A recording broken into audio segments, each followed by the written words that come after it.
kailangan i-check bago mag-start ng generator. Basic lang po ang tuturo ko sa inyo. Pagpapalit ng C15 generator. C15 filter from Caterpillar. Lagyan ito ng EG6. Ito yung start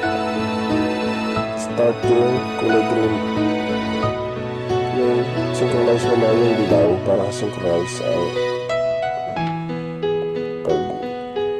yung 19704 ay hours. 42 temperature is volt is 25.7. Oil pressure wala dahil hindi gumagana at ang RPM wala is 180.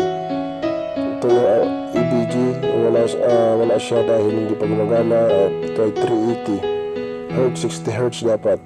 Ang load ay wala pa dahil ito ay hindi pa gumagana, walang load. Yan yung line 1 220 at ampere. Wala, hindi makikita dahil nakapatay ang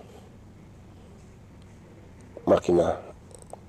Input digital or analog. Ito ay para sa programming lamang.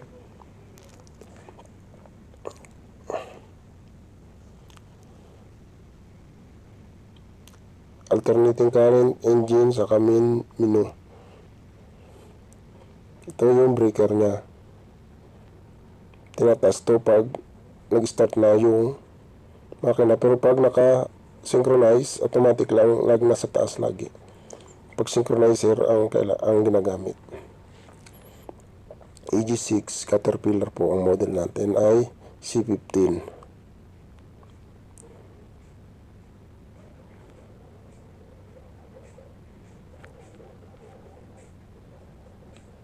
Yan yung chassis number. Ito yung oil filter, engine oil filter. Ito yung oil cooler nya.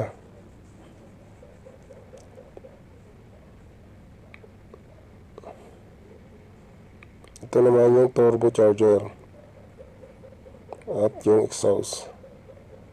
Yan yung charger para sa panlinis ng mga filter para hindi na istaka ng alikabok. Ito yung filter, inner sa outer filter po yan, dalawa po yan.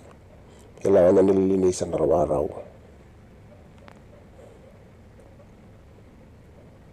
Ito naman ang fuel filter, pinapalitan to pag nag-preventive maintenance ng 250 hours. Ito yung water separator, pinapalitan din na ng 250. Ito yung starter motor.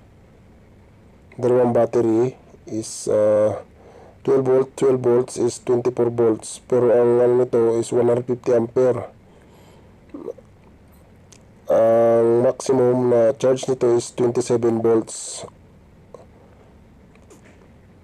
Kailangan panatilihin naka-green para laging may charge, para hindi po siya nalulubat. Ito yung EBR, ito yung pinaka utak ng generator, EBR po. Ito yung kailangan i-check pag nag-start ng generator. Ito yung oil gauge. Kailangan nasa level po ang ating mga oil. Ito yung alternator para sa charging ng battery.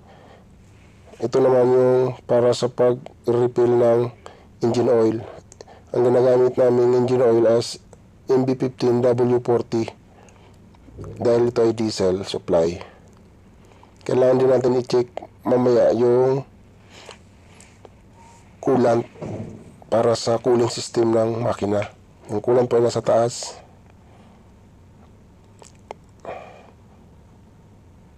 Ayun, nandun po yung coolant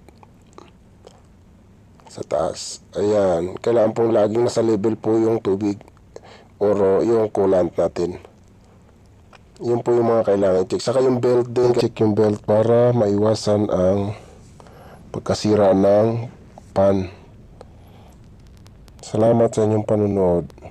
Susunod ulit na video ay ituro ko sa inyo kapag bumagana na ang generator, ang mga kailangan gawin. Thank you for watching.